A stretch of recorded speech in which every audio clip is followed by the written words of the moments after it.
I have an Egyptian carcinage mummy mask. Hey, Corey, there's a mummy in the shop. Oh, my. It's not a common thing to get ancient mummies in the shop. Pawn Stars has long been America's home of unusual findings, but when an almost unexplainable artifact was placed on their counter, the atmosphere shifted instantly. Eyewitnesses reported lowered voices from the usually loud cast, and even Rick seemed shaken to his core. A burial dagger suspected to belong to long-gone Egyptian King Tutankhamun lay on the counter, and no one was sure what to think. Could Rick really have the legendary dagger? Why did this dagger seem to trigger him so deeply? Join us as we discuss Rick's reaction to the possibility of King Tutankhamun's dagger. Pawn Stars before the dagger.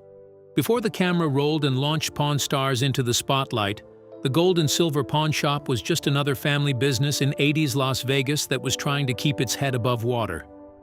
They collected memorabilia, old maps, Nazi-era watches, and just about anything that may or may not be worth the hype. But fast forward to July 2009, this simple family business, spearheaded by Richard the Old Man Harrison and his son Rick, took over reality television.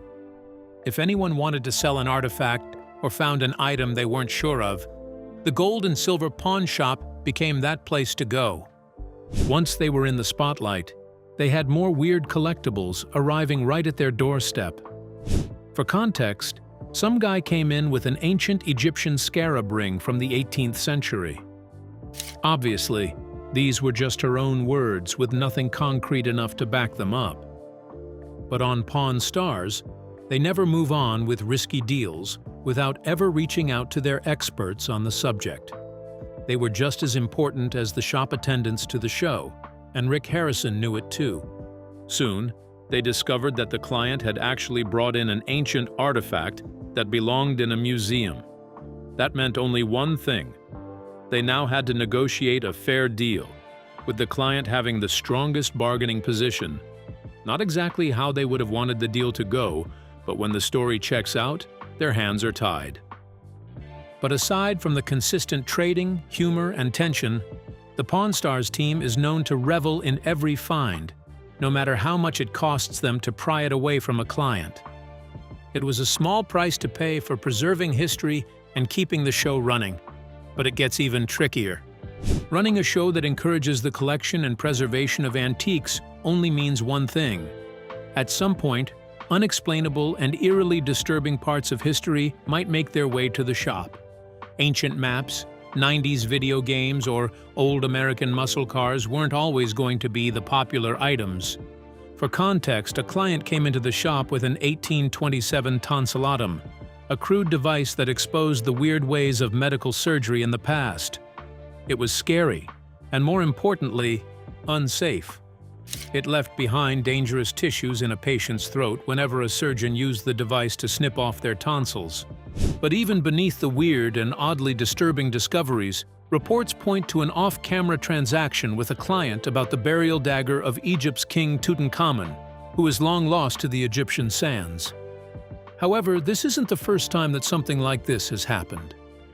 Not the first blade.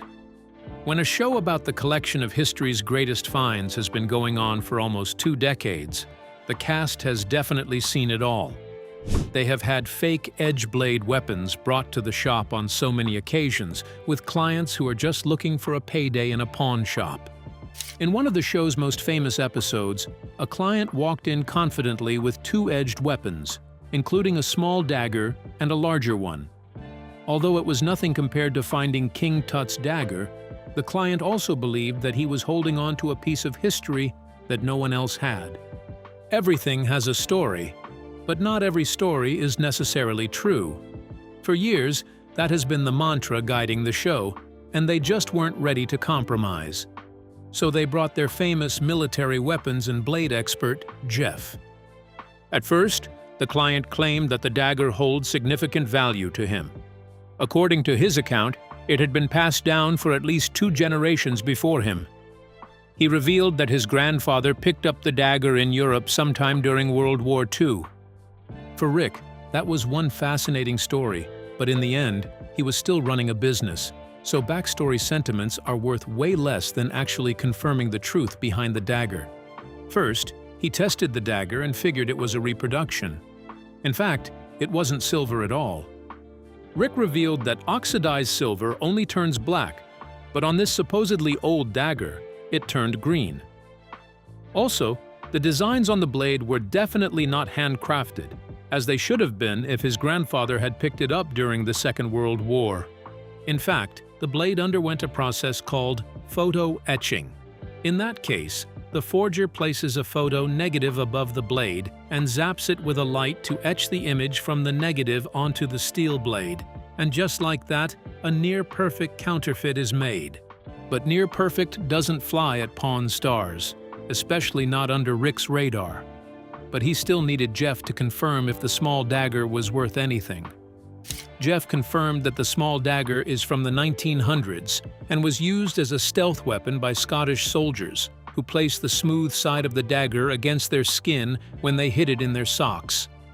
After a little back and forth with the client, he bought the dagger from the client for $500, sending him away half-happy and mostly sad to learn the truth about the big dagger.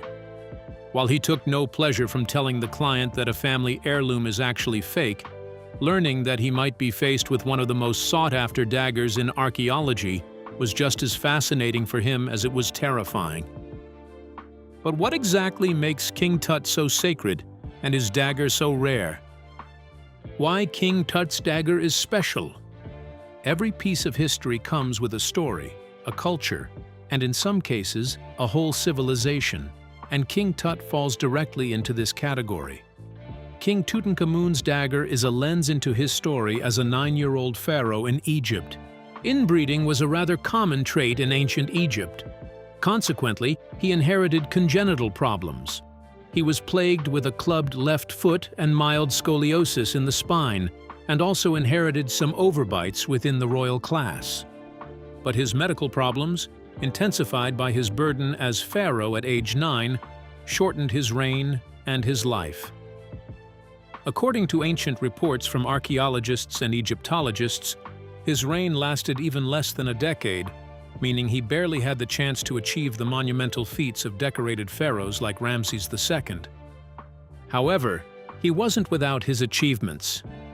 Before his young ascension to the throne, his father had forced Egypt into a monotheistic country and centered the government in Akhetaten.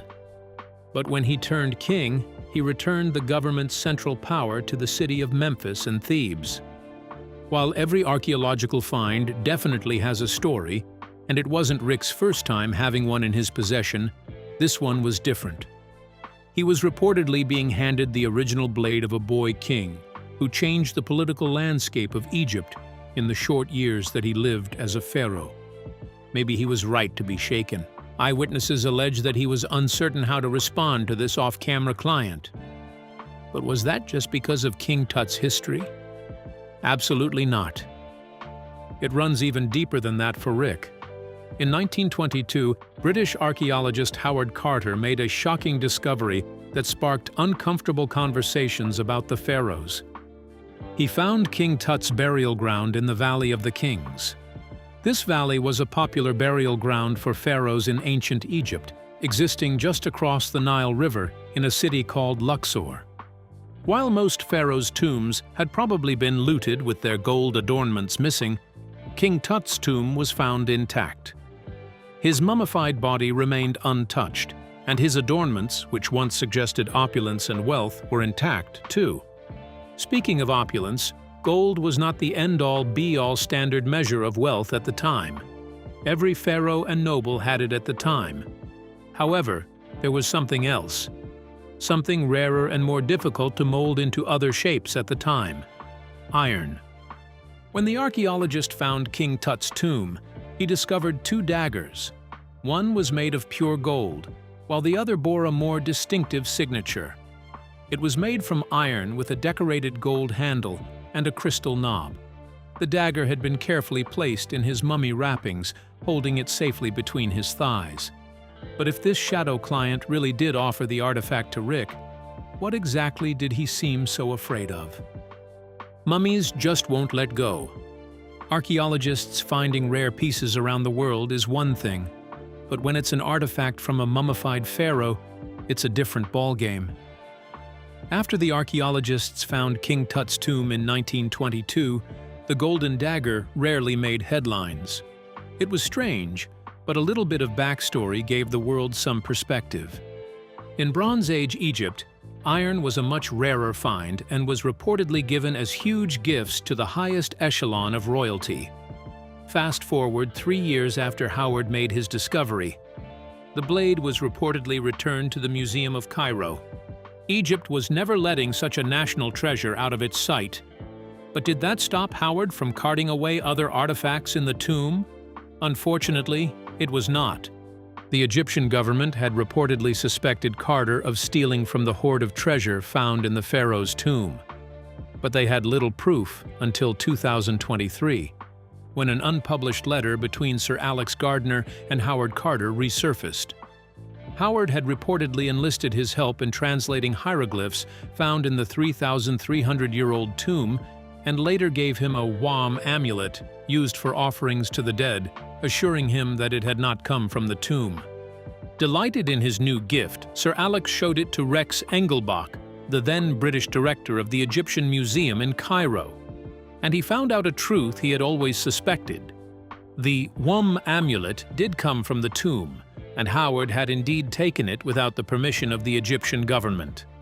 Although Sir Alex claimed he made no mention of Howard in his meeting with Rex, he said it was an awkward moment he would rather not relive with anyone.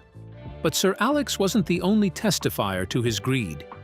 In 1947, Alfred Lucas, one of Howard's former employees, reported that Carter secretly broke open the door to the burial chamber himself before appearing to reseal it and cover the opening. And in the process, he stole artifacts and jewelry from the tomb.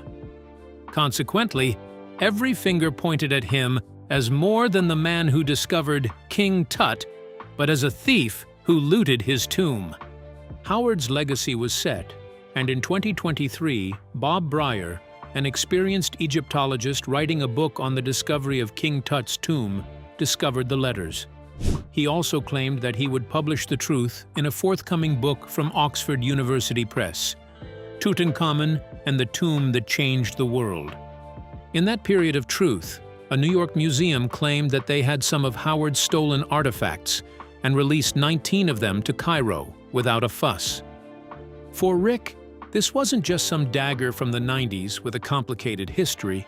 He could tell it had ruined legacies, reshaped history, and even created national tensions between Egypt and other countries involved. Does he really want that kind of heat? The problem Rick couldn't ignore. The pawnshop has always had a strong focus on finding out the backstory of any artifacts before they ever commit to buying them. Obviously, they had all the backstory they needed on this dagger, or maybe even too much. Think about it. A boy king who was nearly broken by poor health, an archaeologist who lived long enough to become a villain even though he started as a hero, and also a clear article that the burial dagger was in a national museum in Cairo, yet it's staring him in the face. Talk about a recipe for disaster. This wasn't just a Rick problem. It was a loaded gun pointed at the heart of the legacy that he had built for almost 2 decades. Although there are no confirmed reports of this dagger making its way to his shop, it didn't stop viewers from speculating about his stance on accepting the offer. The gold and silver pawn shop has a strong legacy of not buying items that might create future ownership disputes or end up worthless. They recognized it as a shortcut that leads nowhere.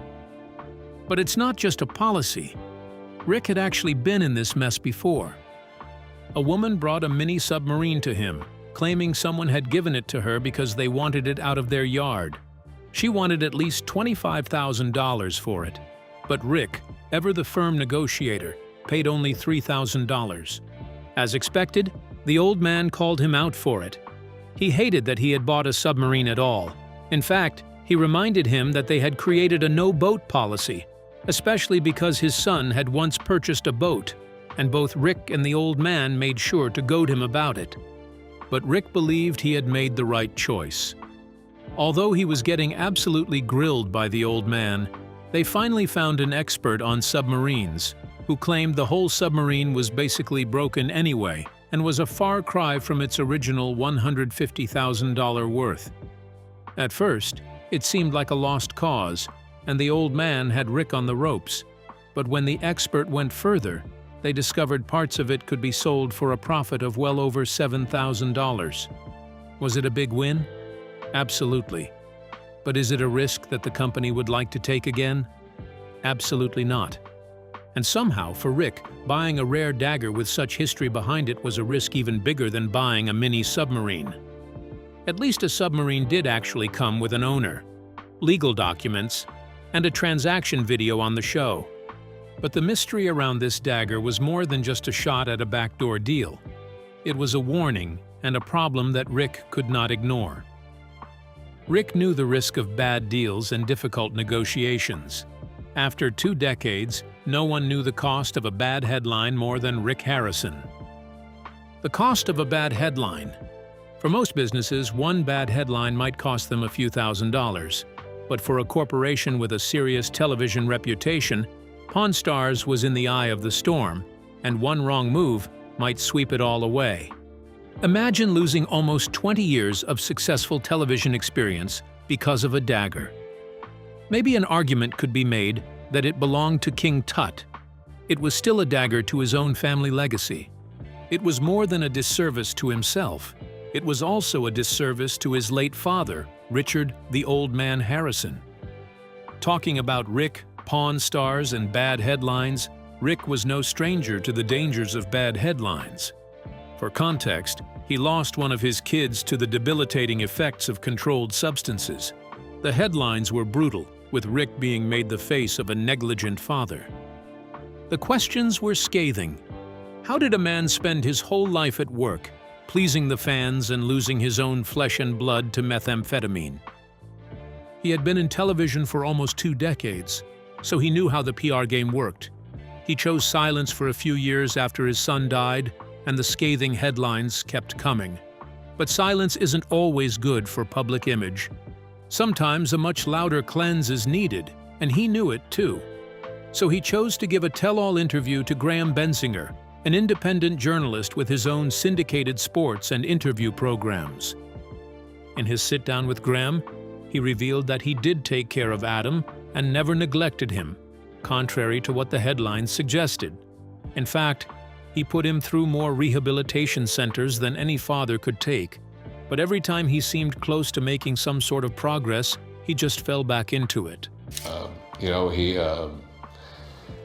his 20s, he had the drug problems, and God, I put him in rehab so many times, and every time he'd be doing great, and then it would just fall back. I mean, you've heard the same story from a million people. In another interview, he claimed that he tried tough love, and even tried to have him in jail for a few weeks when he broke into his own house. He had hopes that a few weeks in a jail cell with deprivation of the substance could get his mind back in the right place. But nothing really worked. Although he had taken the time to explain his situation, it only polarized opinions even further. While some fans showed sympathy, with RIP hashtags trending on social media for Adam, critics called him out even more. They suggested that his recent interviews were simply damage control to shift blame to the deceased. And all it took to have his reputation on the ropes was one bad headline formed from a personal loss. Now imagine what happens if he ever really took the chance to buy the dagger from this shadowy client. What happens when word gets out? And how does he even know if the dagger was real? The question of authenticity. Sometimes the best fakes have the best stories, and Rick definitely knew that too. While it is no secret that King Tutankhamun's dagger is real, neither the Egyptian government nor the National Museum in Cairo has reported it missing, even though it was supposedly held there. But would anyone really lie about having a dagger like that, let alone attempt to sell it to one of the biggest pawn shop franchises in the world? Of course, they had dealt with blades before, including katanas, and even a rare ninja blade called a scissor katana. But the sale of these blades came with a face and proof of ownership. King Tut's blade only came with a warning and suspicion. It belonged to the government of Egypt, and it was only a no-brainer that he walked the client out of the shop. But as much as Rick bothered about image and reputation, the businessman in him also saw an opportunity. While there are no public confirmations of his intentions, eyewitnesses speculated that he kept this client away from the prying eyes of the cameras to give himself some leeway to make a decision. However, he was deeply conflicted. The archaeological reports did show that Howard Carter found 2 knives, a gold one and another one made out of iron, which is even more valuable. History already shows that the Egyptian government did everything it could to preserve its pharaoh's treasure hoard, so how come it lost this one and made no fuss about it? Could it possibly be a fake? The world of antiques and collectibles is just as tricky as the world of museum possessions. For example, on August 26, 2023, the former Chancellor George Osborne, who has been chair of the British Museum since June 2021, confirmed that the museum was missing at least 2,000 of the artifacts that it should have been protecting. Some of the losses included pieces of age-old jewelry, gems, and hard stone seals from the early Greek and Roman era. Although it only became public news in 2023, the artifacts had been missing for much longer, with some even selling on eBay for far less than they were worth. Obviously, the public demanded answers. Was the culprit trying to make a little bit more money? Or were they just another one of these enthusiasts who believe historical artifacts should remain free in the wind? But that's not really what troubled Rick. The British Museum lost over 2,000 artifacts and said nothing about it while investigating the loss for years. What if the National Museum in Cairo were doing the same? And this time with the backing of their government and maybe even Interpol. This could finally nuke the image of the Pawn Stars, and more importantly, could be the final nail in the coffin for the Harrison family legacy. But even as the reports remain unconfirmed, rumors swirl that Rick's hands were trembling when he held this piece of history in his hands. However, he chose not to commit to buying it. Could this possibly save the future of the gold and silver pawn shop? A legacy in the balance. Pawning immediately became a family business for the Harrison family as soon as the old man and Rick launched their first shop in Vegas. But television fame made it even better. There was an obvious succession plan. It was unspoken, but everyone knew it. From the old man to Rick, and then to Rick's first son, Big Hoss Corey Harrison. However, keeping the legacy airtight means avoiding shady deals and ensuring every action is met with consequences and accountability. And they had been doing that right from the start. When any of them made a bad deal, the team made sure he was called out for his mistakes and dared to do better. But even though they had lost the old man, imagine how Corey would react to his father taking a chance on buying King Tutankhamun's dagger. Although Rick did not take the chance, it did not stop the speculations that the Harrison family might be falling apart, and the show might just be falling with it. Corey had been in the spotlight before he grew some hair on his chest. He was quickly introduced to the cameras, following him around as he made a business deal. It didn't matter if it was a profit or a loss, any viewer could see it. While he chased the high of that gruesome television expectation for major parts of his life, he claimed that he wanted to step back from the spotlight. As expected, fans had questions. What could have fueled his decision? This was his chance to take over from his father, just like he succeeded the old man. So why butt out now? Does he probably know something that the fans do not? But Corey wasn't the type to shy away from his opinion, so he revealed his reasons, and the plot thickens. Big Hoss claimed that the show was starting to take a toll on him. According to him, he could no longer live another season on the show like a 23-year-old, especially since he is in his 40s. He believed that the show had moved away from simply being a reality show where everyone just did what they were best at. At this stage of the game, we're all playing a character on Pawn Stars, he reflected. From his perspective, he is quite certain that he was set up for the future. I've loved filming the show and being on the show, but the past few years have been rough. I'm ready to move on. While Rick has rarely made any comment about Corey's decision to leave the show, viewers speculate that Rick's approach to the King Tutankhamun burial dagger situation definitely plays a part, even though they are uncertain how. Maybe some mysteries are just too expensive to meddle with. What are the chances it was King Tut's real dagger in that shop? Do you think Rick could have taken a chance, bought it, and damned the consequences?